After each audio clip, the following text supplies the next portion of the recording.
Hello everyone. तर आम्ही निघालो कोकण आणि खाडू वॉटरफॉल बघायला. सकाळी 7च्या सुमारास निघालो तेव्हा थोडा अंधारच होता. आमचा कोकणचा प्रवास सुरू झाला. गाडीत बसून निघालो आणि हळूहळू उजेड पसरू लागला. जेव्हा आमची गाडी जात होती रस्त्यामध्ये तेव्हा दोन्ही बाजूने ते हिरवीगार झुडपे आणि ते डोंगर बघा किती सुंदर दिसत आहे. मनाला शांती देणारं हे दृश्य.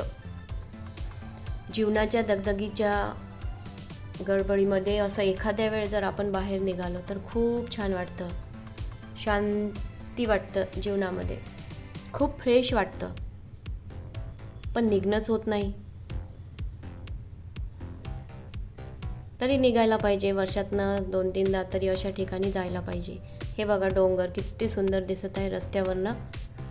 आणि हे आपली गाडी जेव्हा टर्न होते आणि दोन्ही बाजूला आणि समोर असं वाटते डोंगर पाहायला की आपली गाडी त्या डोंगरालाच लागणार. इतकं सुंदर दृश्य वाटतं ते.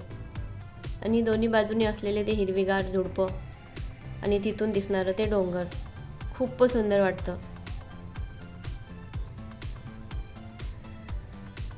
आणि त्या पहाडामधून दोन्ही बाजूच्या पहाडामधून मध्ये गाडी जात असलेली सुंदर वाटतं ते. आणि हे बघा जुने घरं.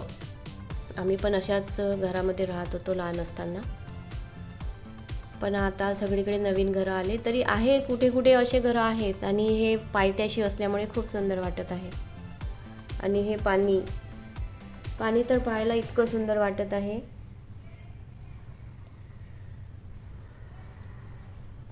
आणि पाण्याचा आवाज आणि हे सायंकाळचं दृश्य आणि सूर्याचं ते लाल लाल पडलेलं किरण जेव्हा दिवस मावळत असतो तेव्हा हे दृश्य फारच सुंदर दिसतं. पाण्यावरती पडलेले ते किरण, सोनेरी किरण बघायला फार सुंदर वाटतं. पाण्याचा आवाज सायंकाळी आणि आजूबाजूची हिरवळ मनाला शांती देऊन जाते. तर हा कोकणचा प्रवास खूपच आनंददायी आणि निसर्गाचे सुंदर रूप मनाला शांती देऊन गेला. कोकणची ही आठवण नेहमीच माझ्यासोबत राहील आणि आमच्यासोबत सगळ्यांसोबत राहील. सायंकाळी जाताना पण इतकं सुंदर वाटत होतं.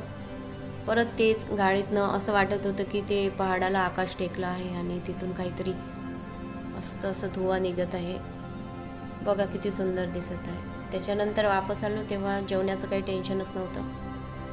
एका फंक्शनमध्ये आमचं जेवण होतं. तर तिथे बघा जेवणाच्या इथे किती सुंदर सजवत होते. तिथे फारच सुंदर वाटत आहे बघा. जेवणामध्ये किती छान सजवून राहिले ते.